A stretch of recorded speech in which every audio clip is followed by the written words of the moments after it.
Sunday mornings were supposed to be peaceful. That's what I keep coming back to, even now, over 20 years later.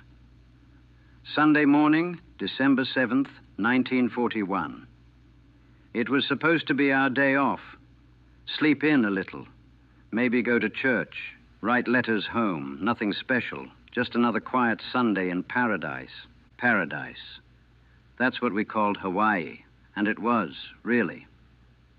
I was 19 years old, Seaman First Class Robert Bobby Keller, stationed aboard the USS Arizona. A farm kid from Nebraska who'd never seen the ocean until I enlisted in 1940. Pearl Harbor felt like something out of a dream. The warm weather, the blue water, the palm trees. About as far from the wheat fields of Lincoln as you could get. We knew there was trouble brewing in the Pacific. Everyone knew. Japan had been expanding through China and Southeast Asia for years. Relations were getting worse by the month.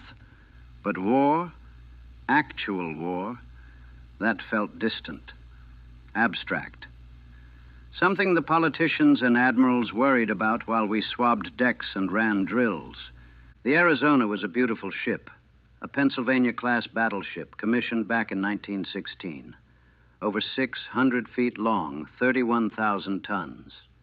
She could do 21 knots at full steam, carried 12 14-inch guns and 4 turrets. We called her the Mighty A. I'd been assigned to her for 8 months by December 1941, and I loved that ship like you'd love a home. My duty station was in the forward magazine, handling ammunition for the big guns. It was hot, cramped work down below decks, but I was proud of it. Proud to serve, proud to wear the uniform. My mother had cried when I enlisted. She'd wanted me to stay on the farm, help my father with the harvest. But I wanted to see the world, wanted to do something important. Saturday night, December 6th, some of the guys had gone into Honolulu. Shore leave. I'd stayed aboard, had the duty rotation Sunday morning. We'd played cards in the berthing area until late, talked about girls, about home, about whether we'd get Christmas leave. Jimmy Carlson from Iowa, he was showing everyone pictures of his kid sister's wedding. Tommy Rodriguez from Texas was trying to convince us all to pitch in for a radio. Normal stuff. Everyday stuff. We had no idea that in less than 12 hours, most of us would be dead. I woke up around 7:30 hours, later than usual for a duty day, but it was Sunday. Things were relaxed. I got dressed, headed up to the mess deck for breakfast. The ship was quiet. Most of the crew was still asleep. Only about half our complement was even aboard. The rest were on liberty in Honolulu. The morning was beautiful. Clear sky, calm water. The Arizona was moored at Battleship Row alongside Ford Island, with the repair ship USS Vestal tied up next to us. I could see the other battleships lined up. The Tennessee, the West Virginia, the Oklahoma, the Maryland, the Nevada, the California, the Pennsylvania, the whole Pacific Fleet, or most of it anyway, all nice and neat in a row. Sitting ducks, though we didn't know it yet. I was finishing breakfast when I heard the planes, lots of them. Figured it was Army Air Corps doing practice runs. They did that sometimes on Sunday mornings. Annoyed me, actually. Couldn't they let us have one quiet morning? Then I heard the explosions. The general alarm started blaring. Men were running, shouting. I dropped my coffee cup and ran topside to see what was happening. What I saw didn't make sense at first. Planes diving toward the harbor. Columns of water shooting up near the ships. Black smoke rising from Ford Island. "This is not a drill," someone was screaming. "This is not a drill. Man your battle stations." I saw the red circles on the wings of the planes then. Japanese. The Japanese were attacking us. It still didn't feel real. It couldn't be real. We weren't at war with Japan. There'd been no declaration, no warning. This had to be some kind of mistake. Then a bomb hit the Tennessee, moored right behind us. The explosion shook our deck, Shrapnel flew everywhere. That's when reality hit me like a fist to the gut. This was happening. This was real. We were under attack. I ran for my battle station in the forward magazine, but everything was chaos. Men running in every direction, officers shouting orders. The anti-aircraft guns were starting to fire, that distinctive rapid hammering sound, more explosions. The whole ship was shaking. Torpedo planes were coming in low across the water, dropping their fish. I saw one slam into the Oklahoma, then another. The Oklahoma started listing almost immediately. Get below, get to your stations. Chief Petty Officer Morrison was trying to organize us, get us where we needed to be. Good man, steady. But even he looked scared. I was halfway to the forward hatch when I heard it. A sound like the world splitting open. A massive explosion. Not near us, on us. The deck buckled under my feet. I was thrown against a bulkhead. My ears were ringing. Couldn't hear anything except this high-pitched whine. Later, I learned what had happened. A bomb, probably an armor-piercing bomb converted from a naval shell, had penetrated our deck and detonated in the forward magazine, right where I was supposed to be, right where I would have been if I'd been 30 seconds faster. The forward magazine, where we stored over 1 million pounds of gunpowder for the main batteries. The explosion was catastrophic. The fireball shot up through the ship like a volcano erupting from below. I felt the heat blast before I saw it, this wave of superheated air that singed the hair off my arms. The Arizona lurched beneath me, metal screaming, men screaming louder. I was blown backwards, slammed into something hard. Everything went black for a second, maybe longer. When I came to, the world was on fire. The forward part of the ship was just gone. Where there had been turrets and decking and structure, there was nothing but twisted metal and flames. Flames everywhere. The water around us was burning. Fuel oil from ruptured tanks spreading across the harbor, catching fire, turning the sea itself into an inferno. Men were jumping overboard into burning water. I could hear them screaming as the flames caught them. Some were trying to swim away from the ship, but the oil was everywhere. You couldn't escape it. I tried to stand, couldn't. My leg was wrong. Looked down and saw a piece of shrapnel sticking out of my thigh. Didn't feel it yet. Shock, I guess. Just saw it there like it belonged to someone else. The ship was listing, settling. The Arizona was sinking. Abandon ship, someone was yelling. Abandon ship. But how? The water was fire. The deck was fire. Everything was fire. Jimmy Carlson appeared next to me. His face was black with soot, bleeding from a cut over his eye. Bobby, can you move? My leg. He didn't wait. Just grabbed me under the arms and started dragging me toward the starboard side, away from the worst of the flames. Other men were helping the wounded, trying to get them off the ship. The Vestal, tied up alongside us, was trying to cast off before we took her down with us. I saw Chief Morrison then. He was on fire. Actually on fire. Flames eating his uniform. He was trying to beat them out, screaming. 2 sailors tackled him, rolled him on the deck. But the burns, God, the burns. They got the flames out, but his skin came off with his uniform. He died right there, just stopped moving, stopped screaming. The silence was somehow worse than the screaming.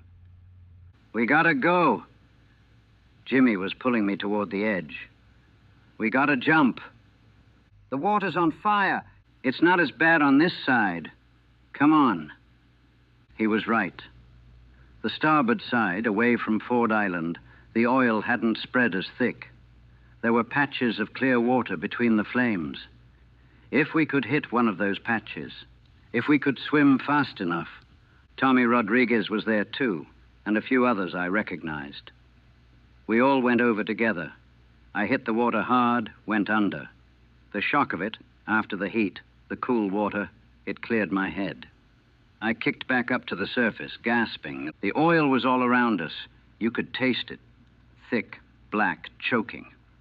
My leg was screaming now, the seawater in the wound like liquid fire. But I swam. We all swam.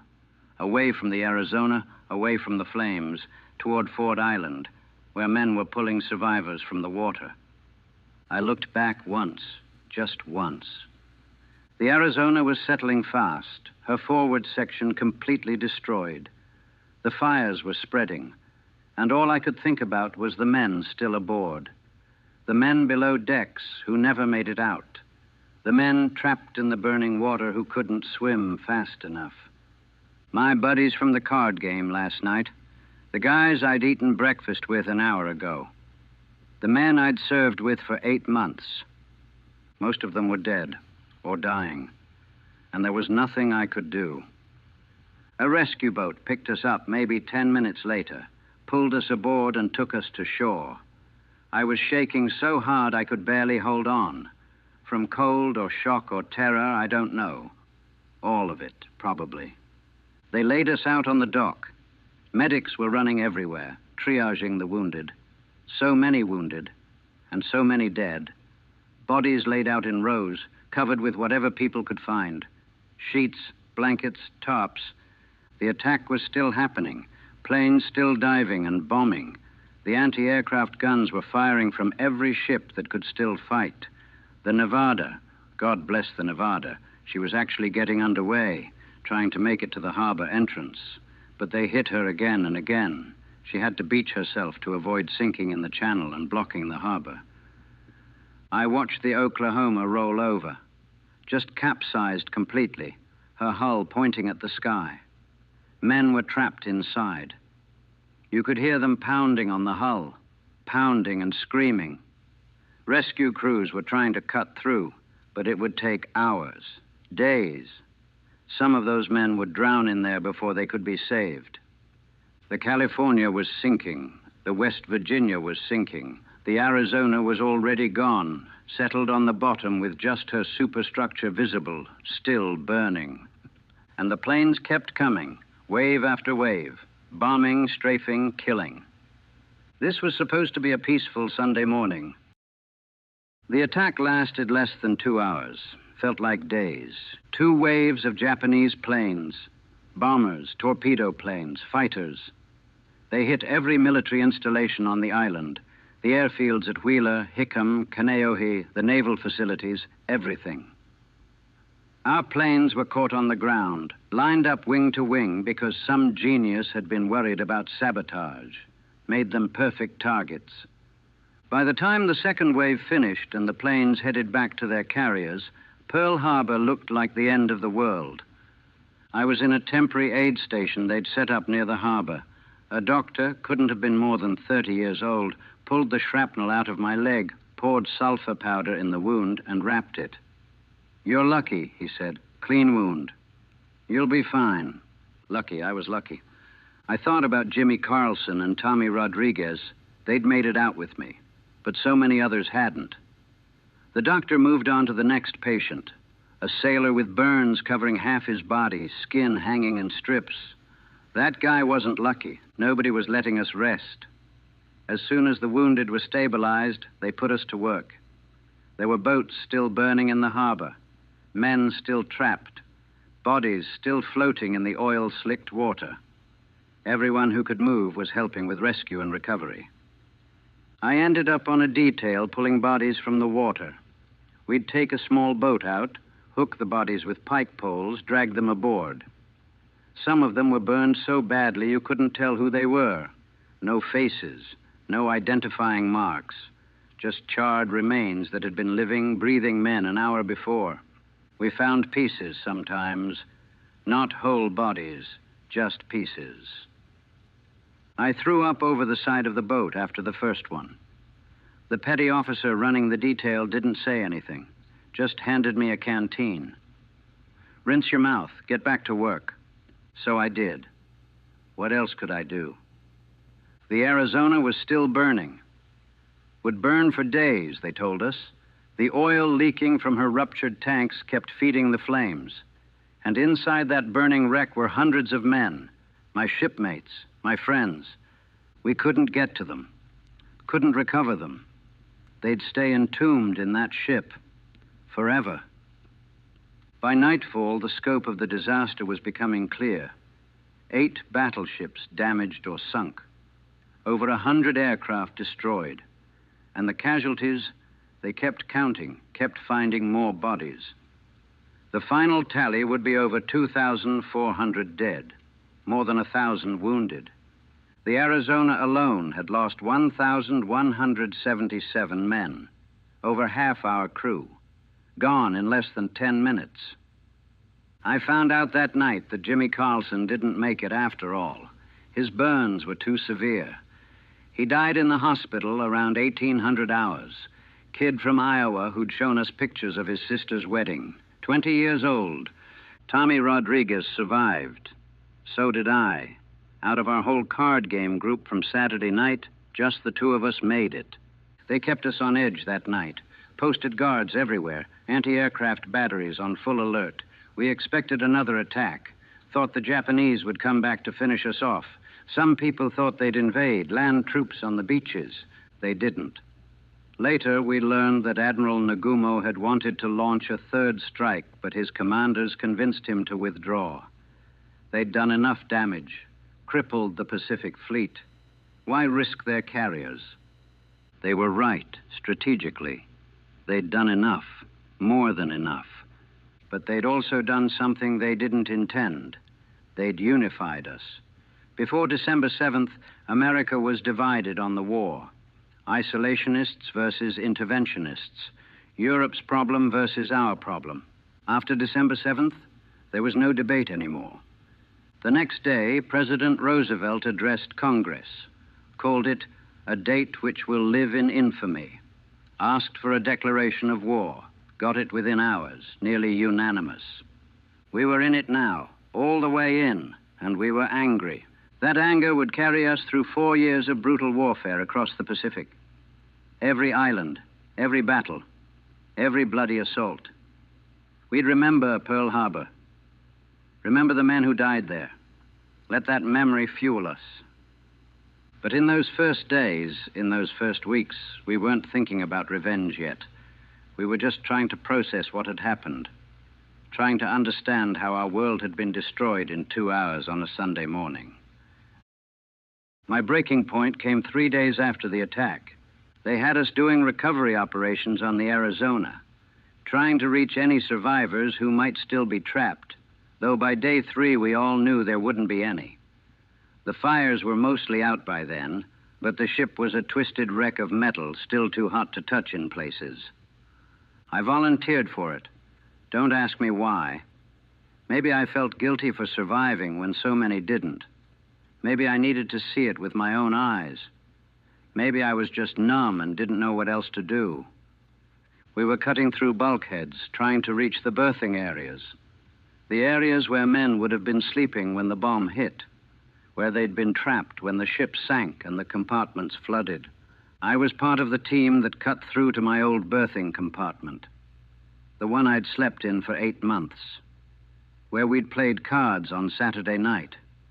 The water had drained out as we cut through. What we found inside, bodies, dozens of bodies. Men I'd known, men I'd served with.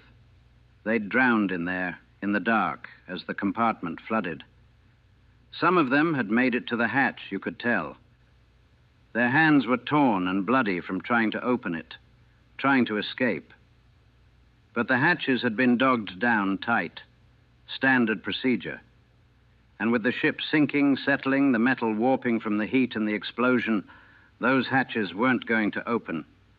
They died knowing they were trapped, knowing there was no way out, drowning in the dark while the ship burned above them. I saw Eddie Morrison in there, kid from Tennessee, bunked next to mine. His eyes were still open. I had to close them. My hands were shaking so bad I could barely do it, but I did it. Someone had to.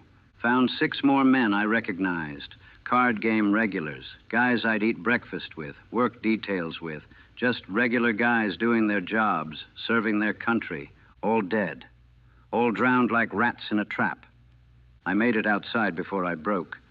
Sat down on the deck of the recovery barge and just lost it, crying so hard I couldn't breathe. hyperventilating. One of the chiefs tried to calm me down, but I couldn't stop. All I could think about was how close I'd been. 30 seconds slower getting to breakfast, 30 seconds faster heading to my battle station, and I'd have been in that magazine when the bomb hit. Or I'd have been in that berthing compartment, trapped, drowning in the dark. 30 seconds. That's all that separated me from them. Why did I live? Why did I get to survive when better men died? Eddie Morrison was a good kid. Had a girl back home, talked about her all the time. Jimmy Carlson was going to be a teacher, wanted to work with kids. Chief Morrison had a wife and 3 children. What did I have? A farm in Nebraska. Parents who'd wanted me to stay home. It wasn't fair, wasn't right. I should have died with them. Should have been in that magazine or that berthing compartment or burning in the water. But I wasn't. I was alive. And they were dead. And there was no reason for it. No logic. Just random chance. 30 seconds of difference between life and death. They sent me to the hospital after that. Said I was in shock, suffering from combat fatigue. Gave me something to help me sleep. But the dreams were worse than being awake. In my dreams, I was in that compartment with them, drowning, clawing at the hatch, screaming for help that would never come. I woke up screaming every night for weeks. Eventually, they cleared me for duty again. Reassigned me to shore facilities while they figured out what to do with all of us Arizona survivors. Some guys got assigned to other ships. Some got sent stateside. I ended up at a supply depot on Oahu for the next year before finally getting reassigned to the USS San Francisco. But I was never the same. None of us were. We'd seen what war really was. Not the glory and honor they put in the recruiting posters. Not the clean, heroic battles from the history books. War was your friends dying screaming. Was pulling charred bodies from burning water. Was opening a hatch and finding men you'd known, men you'd laughed with, drowned in the dark. War was random and cruel and didn't care if you were a good person or had someone waiting for you at home. War was 30 seconds between living and dying, and no reason for which side of that line you ended up on. It's 1963 now, 22 years since that Sunday morning. I'm 41 years old. Got a wife, 2 kids, a house in San Diego. Work at the Naval Shipyard as a civilian contractor. Normal life, normal job. From the outside, I look like any other middle-aged guy trying to make a living and raise a family. But Pearl Harbor never left me. I served the rest of the war on the San Francisco. Saw action at Guadalcanal, the Philippine Sea, Leyte Gulf. Got promoted to Petty Officer 2nd Class. Earned a Bronze Star at Okinawa for helping evacuate wounded under fire. Did my duty. Did it well, they said. But every battle, every time we went to general quarters, every time I heard planes overhead, I was back on the Arizona, back on that burning deck, back pulling bodies from the water. The nightmares never completely stopped. They're less frequent now. Maybe once a month instead of every night. But they're just as vivid when they come. I'm in that berthing compartment drowning. Or I'm on fire in the burning water. Or I'm watching the Arizona explode over and over again. My wife knows not to wake me when I'm having one. Learned that the hard way early in our marriage when I came up swinging, thought I was under attack. She just lets me thrash it out, then holds me when I finally wake up. Never complains, never asks me to talk about it more than I want to. I can't watch war movies. My kids wanted to see The Longest Day when it came out last year. I took them, sat through the first 20 minutes, and had to leave. The explosions, the gunfire, the men dying. It was too much. Took the kids home, told them I wasn't feeling well. My son asked me later, "Dad, were you in the war?" He's 12, old enough to understand some of it. "Yes," I told him. "Did you kill anybody?" "I don't want to talk about it, buddy." He let it go. Good kid. But I saw the disappointment in his eyes. He wanted war stories, wanted to hear about heroism and bravery, wanted his dad to be John Wayne storming the beaches. I can't give him that. Can't tell him what war really is. I went back to Pearl Harbor once, in 1958. The Navy was dedicating a memorial to the Arizona. They'd built a platform over the wreck. You could still see parts of her superstructure breaking the surface. They were planning a proper memorial later, something more permanent. I stood there looking at that rusted metal sticking out of the water. My ship, my home for 8 months, the tomb of 1,177 men. Oil was still leaking from her fuel tanks. 17 years later, and she was still bleeding into the harbor. They call them the tears of the Arizona now. Little rainbow slicks on the water's surface. Tears for the men who died there. I couldn't stay long. Started having a panic attack right there at the dedication ceremony. Had to leave, walk it off. Took me an hour before I could breathe normally again. Tommy Rodriguez was there too. We'd kept in touch over the years. Both lived in California. Saw each other every couple months. He was struggling too. Drank too much. Had trouble holding jobs. Been divorced twice. The war had broken something in him that never healed right. You ever feel guilty? He asked me that day. For surviving? Every day, I told him. Yeah, me too. We stood there for a while, not saying anything. What was there to say? We'd survived when better men died, carried that weight for 17 years, would carry it the rest of our lives. The worst part is how people remember it now. Pearl Harbor's become a symbol. Remember Pearl Harbor, they said throughout the war, and it meant something then. Meant remember the men who died. Remember what we're fighting for. But now it's becoming mythology, the heroic narrative, the day that unified America and launched us to victory, the moment we became the greatest generation.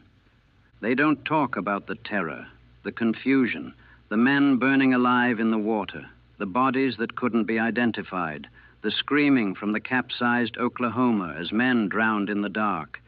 They don't talk about survivors like me who can't watch fireworks on the 4th of July without having flashbacks, who jump at loud noises, who wake up screaming 2 decades later. They want the clean version, the heroic version, the version that makes sense. Pearl Harbor didn't make sense. It was chaos and death and random chance. It was me living because I was 30 seconds slower than usual. It was 2,400 men dying on a Sunday morning because politicians and admirals failed to see what was coming. I visit the local VA hospital sometimes, volunteer there.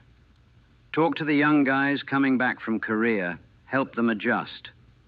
Some of them have that same look I remember from my own mirror in 1942, that hollow, haunted expression that says they've seen too much. I tell them it gets easier. Not better, but easier. You learn to live with it. Learn to function around the memories. Build a life in the spaces between the nightmares. Most of them don't believe me. I don't blame them. I wouldn't have believed it either. But it's true. Sort of. You survive. You move forward. You build something resembling a normal life. But you never really leave. Part of you stays there forever. On that burning ship. In that burning harbor. On that Sunday morning when the world ended. The Arizona is still down there. Still bleeding oil. Still holding the bodies of 1,177 men who never got to go home. Never got to have wives and kids and houses and normal jobs. Never got to grow old and tell their grandkids sanitized war stories. They're still 19, 20, 25 years old. Frozen in time. While those of us who survived keep aging, keep living, keep carrying the weight of their sacrifice. Sometimes I think they're the lucky ones. They don't have to live with the memories. Don't have to wake up screaming. Don't have to wonder why them and not me. They're at peace. We're the ones who are haunted. I'll be buried at sea when I die. Requested it in my will. Want my ashes scattered over the Arizona. Want to finally go back to my ship, back to my brothers. Maybe then I'll find peace, too. Maybe then I'll stop hearing the explosions, stop seeing the flames, stop watching my friends die over and over again.